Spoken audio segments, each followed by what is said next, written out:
చట్టసభలో బూతులాడిన ఘనత వైసీపీ నాయకులకే దక్కింది. ఎమ్మెల్యే బోనెల విజయచంద్ర చట్టసభలో మహిళా ప్రతినిధులని కూడా చూడకుండా బూతులాడిన నీచమైన ఘనత వైసీపీ నాయకులకే దక్కిందని పార్వతీపురం ఎమ్మెల్యే బోనెల విజయచంద్ర అన్నారు.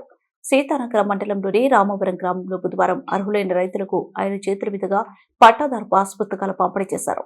ఈ సందర్భంగా జరిగిన సభలో ఎమ్మెల్యే మాట్లాడుతూ దేశంలోని 25% వ్యాపార పెట్టుబడులను సాధించిన ఏకైక రాష్ట్రం ఆంధ్రప్రదేశ్ కూటమి ప్రభుత్వానికి దక్కిందన్నారు. రాష్ట్రాన్ని అన్ని రంగాలు అభివృద్ధి చేసేందుకు ముఖ్యమంత్రి చంద్రబాబు నాయుడు అహర్నిశలు కృషి చేస్తున్నారన్నారు. రాష్ట్రంలో భవిష్యత్తులో నిరుద్యోగాన్ని పూర్తిగా లేకుండా చేసి ప్రతి కుటుంబానికి ఒక ఉద్యోగం లభించేలా ఎక్కువ పరిశ్రమలు రప్పించారన్నారు. ముఖ్యమంత్రి వారి తనయుడు లోకేష్ బాబు పోటాపోటీగా అన్ని జిల్లాలో పరిశ్రమల స్థాపనకు ఎక్కువ పెట్టుబడులు పెట్టేందుకు అహర్నిశలు పాటుపడుతున్నారు. చంద్రబాబు నాయుడు గారు కానీ లోకేష్ గారు కానీ ఎప్పుడైనా బూతులు ఆడారా? తెలుగుదేశం నాయకులు ఎప్పుడైనా బూతులు ఆడారా? చట్టసభల్లో బూతులు ఆడిన గొప్ప వ్యక్తులు ఎవరైనా ఉన్నారంటే వైఎస్ఆర్సీపీ వాళ్ళు. మొన్న మీరు అందరూ గమనించారు, అంబటి రాంబాబు గారు ఆంబోత్ గారు ఏమన్నాడు మీ అందరికీ తెలిసిందే. కారులో బయటకు వచ్చి చంద్రబాబు నాయుడు గారిని అంటే గౌరవ ముఖ్యమంత్రి గారిని కూడా ఎలాంటి తిట్లు తిట్టారు మీరు అందరూ చూశారు. అంటే మీరందరూ ఎంత బుద్ధి చెప్పినా గానీ 11 సీట్లు ఇచ్చినా గానీ వాళ్ళకి బుద్ధి రాలే.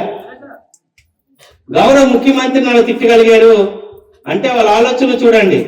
ఇంకొకసారి ఏమంటాడంటే కత్తులు కర్రలు పట్టుకుని వచ్చి రప్ప రప్ప చంపుతాం మా కోట్లు అయిపోతా అంటున్నారు. చంపుతా ఉన్నాడు కోట్లు వేస్తారు, అభివృద్ధి చేస్తారన్న వాళ్ళు కోట్లు వేస్తారు అనేది ప్రజలు నిర్ణయించుకుంటారు. ప్రజలు ఆల్రెడీ ఒక మంచి నిర్ణయాన్ని ఇచ్చున్నారు. ఈ రాష్ట్రాన్ని బాగు చేయగలిగిన వ్యక్తి చంద్రబాబు నాయుడు గారు. ఈ రాష్ట్రానికి పెట్టుబడులు తీసుకువచ్చే వ్యక్తి ఎవరన్నారంటే లోకేష్ గారు. పిల్లల చదువులకి ఉద్యోగ అవకాశాలు ఇచ్చేది కూడా కూటమి ప్రభుత్వం అని. ఇవన్నీ ఎరిగిన నిరంతరం కష్టపడుతున్నారు. ఒక విషయం గమనించండి, చంద్రబాబు గారి యొక్క ఎంత వ్యక్తిత్వం గొప్పదో. ఎవరైనా మన విలేజెస్ లో ఎవరైనా మనం తిడితే ఏం చేస్తాం? తిరిగి తిట్టమో లేకపోతే అది కొట్టమో చేస్తాం. గౌరవ ముఖ్యమంత్రి స్థాయిలో ఉండి కూడా ఆడ కర్మకాడ పోతాలే, తిడితే తిట్టాడు, ఏమి చేయవసరం లేదని వదిలేశారు. అంటే ఒక విజనరీ లీడర్ కి నేను ఒక మార్గాన్ని తయారు చేస్తున్నాను, ఒక గొప్ప బిల్డింగ్ కడుతున్నాను, ఈ పనికి మనతో మాట్లాడితే నా యొక్క పని నా యొక్క ఆలోచన ఇబ్బంది అవుతుందని ఆయన దానిపై రెస్పాండ్ కూడా అవ్వలేదు. అంటే ఒక మంచి వ్యక్తిత్వం గల నాయకుడిని ఉండడం, అలాంటి ముఖ్యమంత్రి మనకు ఉండడం అదృష్టంగా భావించాలి. ప్రపంచం మొత్తం ఆయన గురించి పొగుడుతుంటారు, ప్రపంచం మొత్తం ఆయన గురించి మాట్లాడుతుంటారు, కొత్త కొత్త ఇన్నోవేటివ్ ఐడియాస్ తీసుకుని వస్తుంటారు. ఇందులో నిదర్శనం ఒకటే మాట చెప్తా. దేశంలో గత 2 సంవత్సరాల్లో ఏ రాష్ట్రాలకి అత్యధిక పెట్టుబడులు వచ్చాయని ఒక సర్వే వచ్చింది.